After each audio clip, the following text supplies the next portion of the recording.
Sure, appreciate it again. Thanks to everybody for coming out, for your time. Uh, as we keep working through the pandemic, so we appreciate you guys working with us, doing it this way. You know, we're 10 days out from our first opportunity. We've moved along as planned in terms of no major issues, no major injuries. I'm feeling good about where we are, even though there's such a uniqueness about the season and all that it's taken to get to this point. Our practice and scrimmages have been really competitive. I really like the way we progressed from scrimmage 1 to scrimmage 2. You know, I thought in scrimmage 1, as to be expected, the defense was a little ahead of the offense. I like the way scrimmage 2 went in terms of the ebb and flow of it. I saw the offense make strides and make plays in the run game and the pass game, quarterback decision-making. All those things were much improved from week 1 to week 2. Got a lot of work with our special teams, and it continues to be a work in progress as always. But I feel really good that, you know, with the influx of new players we have and the skill sets that we've, again, increased the athleticism that we'll need and that it takes to play really good on special teams, covering kicks and returning kicks and those things. So, you know, we'll have our final scrimmage this Saturday. Still be some limited situational stuff, again, in an effort to try to keep us healthy, but also still get the needed work to develop, you know, what we call the calluses needed to get through a tough, rigorous Big Ten season. You know, our players will have off Sunday. You know, and the way our organizational structure is, we start Northwestern preparation today. So we'll steal 3 extra days in a normal week. We usually get, you know, a 5-day cycle, but we'll start Northwestern preparation today in terms of how we schedule and prepare. And I know our players are excited about, again, the challenge of playing a really good Northwestern team that we really respect at home. And for now, I guess I'll open it up to any questions you guys may have. Thanks, Coach. We'll start with Heather McDonough.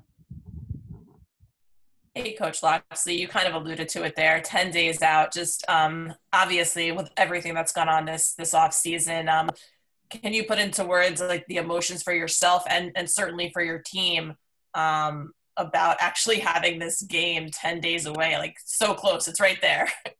Yeah, based off of how 2020's been for all of us, Heather, I am on pins and needles to get to the 10 days. I mean, we're not going to take it for granted. We're not going to assume that we've arrived. It's kind of like when you prepare to play a game, as we like to say, the hay's never in the barn until we kick it off. So I continue to remain very cautiously optimistic that we can continue to move forward with our preparation. It's great to have that target, again, as close as it's been in a long time with 10 days out, but we still have a lot of work to do in terms of preparation, but also, you know, obviously with COVID and all the things we've seen that have taken place throughout the NFL and in college to ensure that we get to play and have this opportunity. So emotions are excited about that it's 10 days away, the closest it's been, but also still, you know, really nervous that we continue to do the necessary things to ensure that we get this opportunity. Is it almost like you can't get excited until like you're actually there that day, just knowing how anything could go at any moment?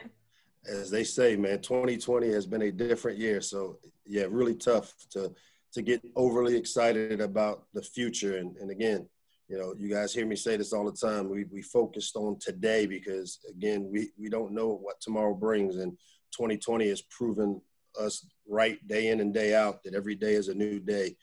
So definitely cautiously optimistic, but am excited. And I know our team is excited that we're 10 days away when you look at the scheduling and the way we've ramped up. We'll go to Emily. Hi, Mike. Hey, Emily. I know obviously this year's very different and you're kind of joking that it's kind of a year 0.5, but historically new coaches improve a lot from year 1 to 2. I was just curious why you think that is, and if the kind of learning curve between 1 and 2 is different from 3, 4, or 4, 5, and kind of why that seems to be the case at various schools. Yeah, I think, again, it starts with when you come in, it's a whole new regime, a whole new culture, a whole new standard for how you want to operate and run your program. And it's typically, the first year, it's just implementing it. And then typically what you see is year two, everybody acclimatizes to it, and it's less implementation and more explaining why it's being done that way. And so it's the growth and maturation of the standard that's been set. And so usually you see the biggest jump from 1 to 2 because of that. And then I think as you continue to stay here and your culture grows from inside out, it becomes the standard and a way of life, and it takes less resistance because, again, you're bringing in people that fit the standard that you're set, that you look for, the people that have been in the program when you arrived. The trust factor has been developed, the time, which, you can't rush, time. It takes time for trust to build. And so I think the longer you're here, the less resistance you receive, especially from maybe players in the program that have done it a certain way for so long. So to me, that's typically why you see the biggest jump from 1 to 2, and then 3, 4, and hopefully 10 to 20 for me will, just be a matter of continuing to bring in the right kind of people, smart, tough, reliable, and then developing and making sure the culture that's created, it sets the standard for anybody that comes in and operates with the right kind of habits and behaviors. Lila, please unmute.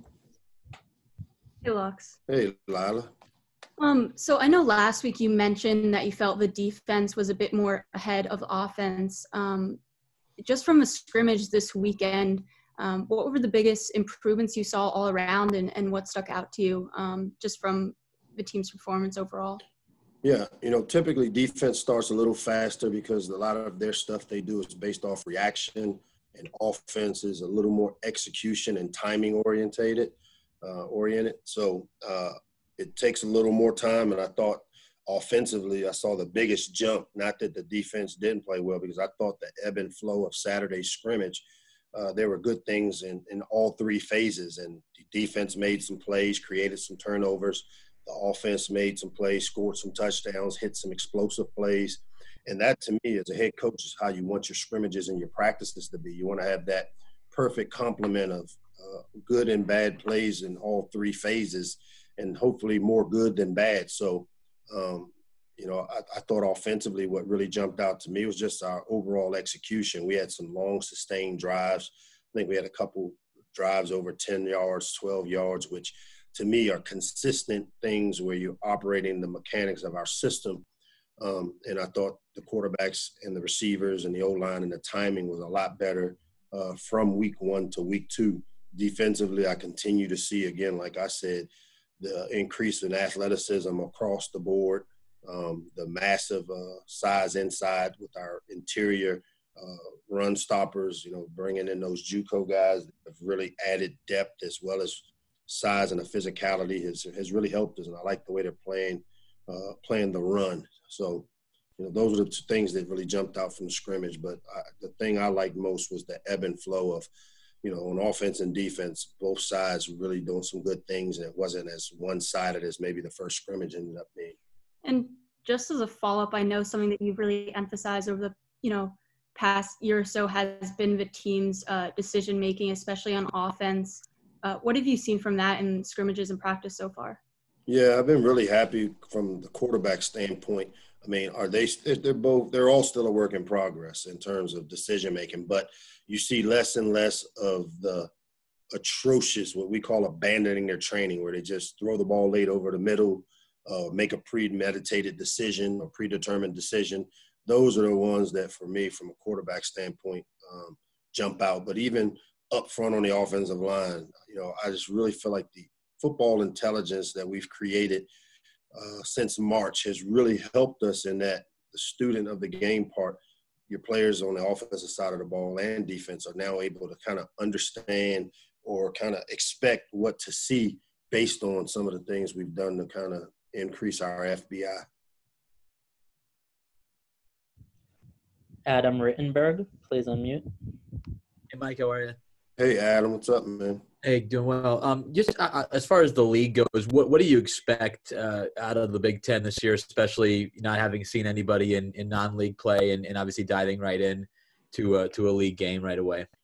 Yeah, I mean, tough sledding. I mean, for everybody. I mean, as we've seen with the Big Ten, there's been so much parity in the league. Obviously, we have some teams that have consistently been really good at the top of the league from year to year. But as you can tell, and by the way last year finished, there were some teams that typically were middle of the road, and even a couple that have come from the bottom that have really made huge strides in their programs in terms of the development of it.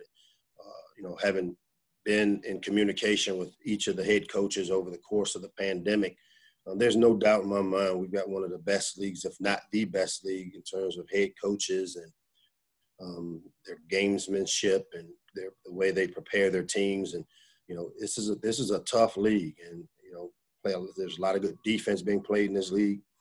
Offensively, we've got some creative coaches in this league that do some really good things offensively. So I know for me, I got a lot of respect. I've come from a couple different other leagues, and I've been in a couple different other leagues as well as in this one before. And there's no doubt in my mind, the Big Ten is well represented as a league that will have some really, really talented programs there at the end of the season. You mentioned the challenges as a first-year coach last year, whether it's a head coach or a new coordinator. I know you're facing a new OC week one. Do those teams have more of a disadvantage or an advantage in a year like this in your mind? I mean, I think we're all in the same boat because, one of the things you learn as a coach when you have this much time, sometimes you get too much time and you get really fancy and creative and you do a lot of projects and research and you make changes or tweaks to your system based on having a bunch of time. I equate it similarly to when you're preparing for a bowl game and you got 3 weeks of preparation time and instead of the normal 1 week, and all of a sudden you're doing research projects on your self-scout and what things you could do better. So we anticipate, like in most first games, whether there's a new coordinator or not, that there'll always be some wrinkles that you don't expect. And I think that's where, as a coach, you put a lot of pressure on your execution more than you do trying to stop their execution. And, if you focus on what you do and what you can do well and then get into the in-game chess match and the adjustments needed to be made based off of what happens in the course of the game, then the thing plays itself out.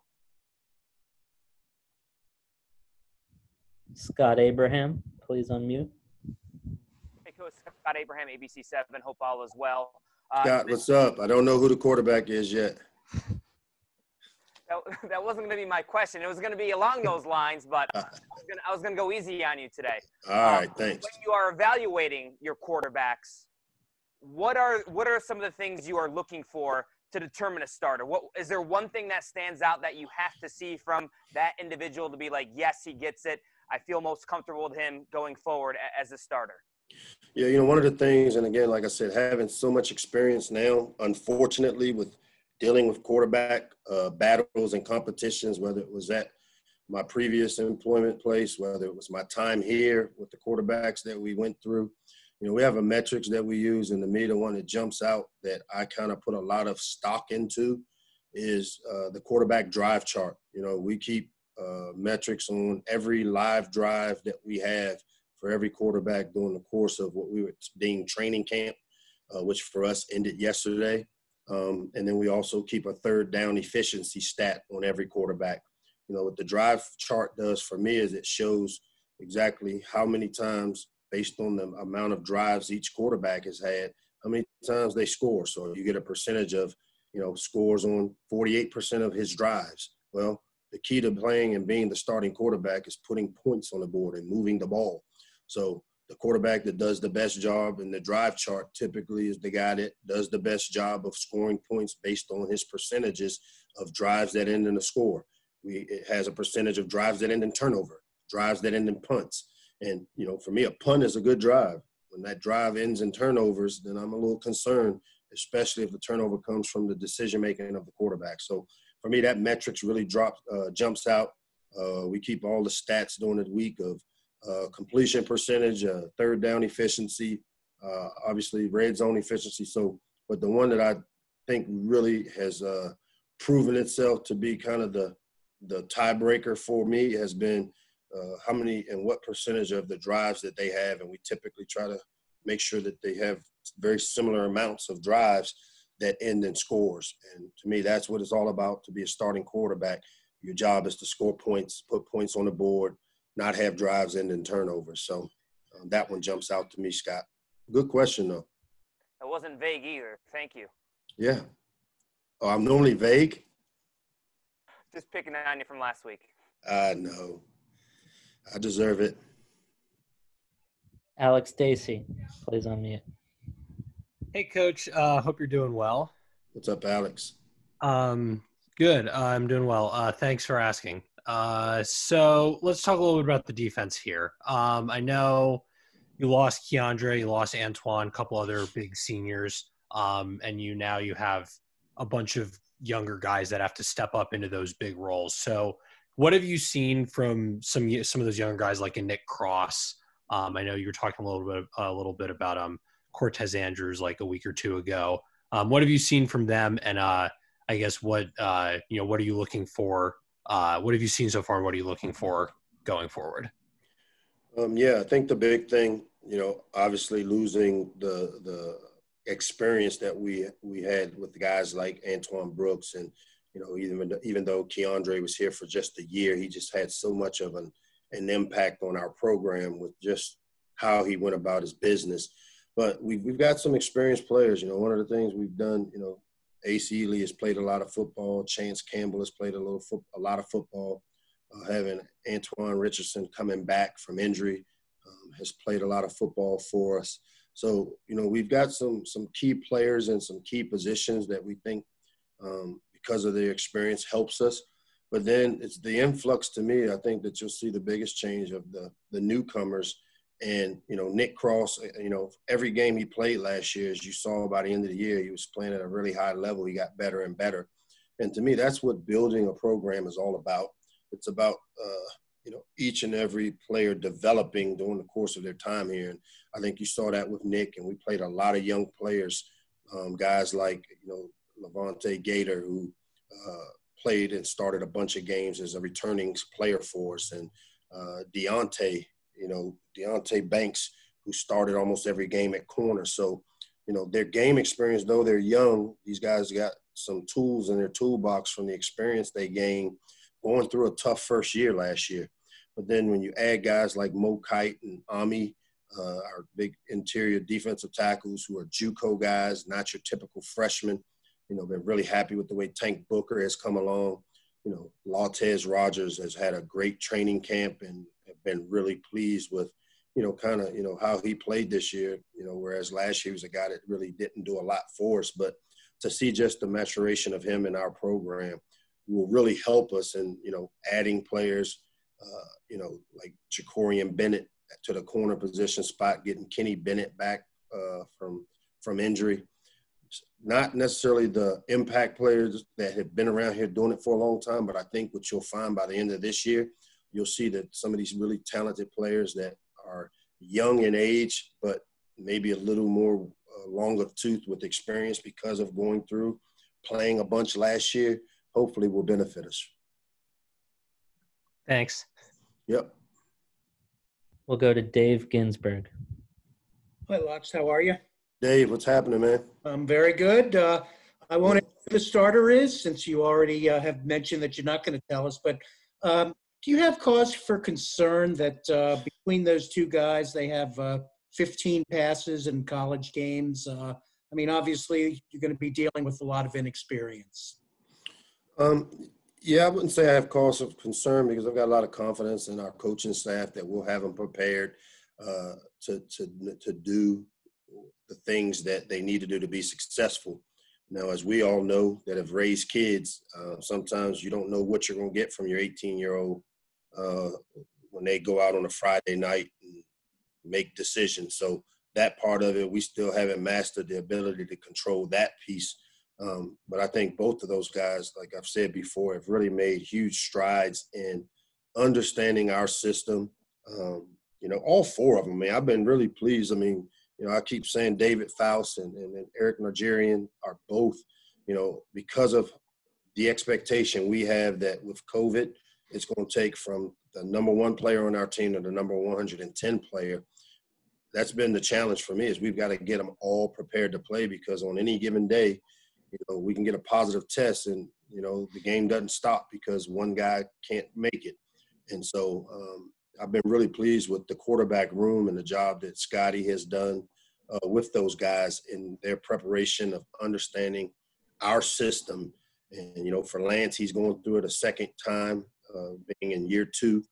For Leah, because some of the skeleton of it was still in place at Bama, and then transferring in, though we've changed a bunch of the names of what we call it, but the concepts are very similar. So it hasn't been a huge learning curve, but excited, number one, like I said, the talent level that both those guys have shown. And now it's just a matter of getting them the game experience. I've had to play freshman quarterbacks a lot. And so I've learned that nobody really cares that they've only thrown 15 passes in their careers, because come Sunday after the Northwestern game, you guys will be writing about, whether they played well or they didn't play. And you're not going to make excuses for me and say, well, he only had quarterbacks that threw 15 passes. Let's give old Locks a little break. So we're going to get them prepared to go out and play good, hard, smart, clean football. And hopefully the decision-making comes and they execute it the way they're taught to execute it. Put a little plug in there so you guys didn't, kill me too bad on some of these Sundays. We have time for 2 more. We'll go to Ed Lee. Like, I understand the sort of the mystery around naming the starting QB, but is there something to be said about identifying that quarterback so that he can build chemistry with his offensive line? Yeah, there is, and it has and will be identified. It's just we are not putting it out for public knowledge. As I said, we're starting our preparation for Northwestern today, and at some point here, the thing starts unfolding itself, and we've started making some decisions, but haven't officially done it just yet with the players. But I would assume after this Saturday scrimmage, I'll have an opportunity to meet with the quarterbacks, sit down with them, go over where I see them, explain where they are, and then, move forward with just what you said, creating the timing. But we've done some things here the last few weeks where both guys have done some really good things. But we will know, and our players will know, even if we don't announce it up until Thursday. We will have already started to create that chemistry that you talk about. How would you describe your comfort level with the offensive line as it's currently made up? I have a great comfort level in that the group has been much improved. My concern is we still don't have the depth that you're looking for, because that's the one position that you can't rush the growth. And so when you have true freshmen and you're too deep, that's the concerning piece for me. And we'll have that because of how we've recruited and because of some of the guys that aren't here anymore or graduated or transferred out. But as a whole, been really pleased with the development, of the top 10 guys, the top 10 O-linemen that we have really, really done a good job over the course of this, if you want to call it a training camp, of understanding what it is we want to get accomplished up front. One of the areas we put a big onus on is we've got to improve our pass protection. Gave up way too many sacks last year, and most of them weren't by scheme. Some of it was breakdown in fundamentals and techniques. And so we really put a big onus on developing and creating the skill set from a pass protection standpoint to effectively be able to take care of our quarterbacks. That's critical. Last question. This may be premature to ask, but do you view this offensive line as perhaps being an area of strength for the offense? I think it will be. I think it's a work in progress. As with anything, I think I've said before, I think the running back room and even the receiver room, because of some of the depth and experience we have, probably stands out. But the 3 starters that we kind of have returning up front have added Like I said, Jalen Duncan as well as Spencer Anderson both playing a bunch of games, and then having Johnny Jordan back with us and what he's done and then Marcus Minor being a starter and now moving interior wise, I feel a really high comfort level with those four, and because of their experience, they're pretty close in terms of being one of the strengths. But I think right now in the receiver room, because of the skill and some of that experience of a Demas and a Jay Sean back, as well as Brian Cobbs and the influx of young talent, that room is really exciting me. It really excites me as well. Thank you. Yes, no problem. For our last question, we will go to Dave Preston. Good afternoon, Coach. Thanks again for joining us this Hey, afternoon. Dave. Regardless of who is the eventual starting quarterback, you're going to be dealing with them, early and often. How do you feel your relationship with the quarterback position has evolved from when you were a position coach to now, then a coordinator, now a head coach? How do you feel you developed as a teacher and a counselor? Yeah, that's been the hardest part for me, and not that I'm complaining, but I'm a people person. I'm one of those guys that loves being in the meeting room, the camaraderie that comes with it. But I also know that you can't have a bunch of guys talking to the quarterback. We're running our system, the system I brought here, my system that I've run over the course of the years I've been a coordinator. Scotty has done a great job of interjecting some of his stuff, and together the philosophy, has meshed really well so far. But the relationship I have with both those guys, or all of them, is I'm going to always have my hands on the offense. I'm always be one of those guys that will be the extra eye, the extra set of, communication to be able to say, hey, here's what I'm seeing. And, it's worked really well. And I think both, Leah and Lance understand that this is a system that I've run and know as well as anybody in our program. And I see myself as being more of a tutor in terms of assisting, Scotty and the job he does with them on a day-to-day basis. I'm that tutor that you bring in, or the cheat code, as I like to tell them, where, I kind of know it well enough to be able to skip a couple of the processes to say, this is why the ball goes here. And, I think the longer Scotty and I are together and the longer I'm around these quarterbacks, which, to have Lance back for year 2, to be back reunited with Leah. Eric Nigerian is in the system for year 2, and we've been really happy with David Faust and the job he's done as a walk-on true freshman. I see myself as a quarterback guy, a guy that can help assist Scotty and the offense as much as need be. And that's the role I'll always play while I'm here. This is Maryland's offense, and as long as I'm here, I'm going to be involved with it, whether it's shaping it, whether it's interjecting and helping with, making a call or two here or there. But it's worked really well. And switching fields, last year's pass rush generated 21 sacks. That was 13th in the Big Ten. What do you see this fall that gives you confidence the pass rush will be better, especially against those huge offensive lines you guys are going to face? Yeah, I think the big thing is the athleticism that we've improved. Last year we had a guy like Keandre Jones as our leading pass rusher. And as you see, Keandre wasn't an imposing size guy. He was more of a twitchy, explosive power guy.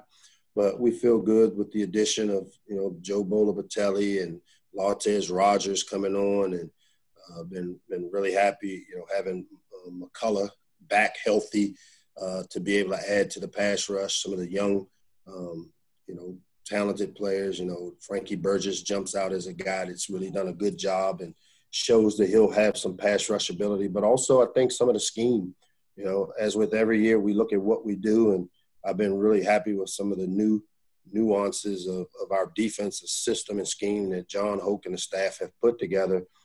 That's a major difference from maybe what we looked like last year, that I think will give us some advantages, hopefully, to be able to disrupt the quarterback. Because, to me, the college game is all about disrupting the quarterback.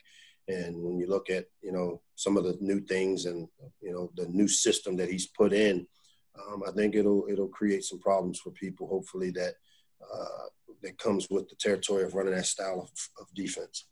Thanks again, Coach. Looking forward to game week. looking forward to it myself. Thank you all. Appreciate your time.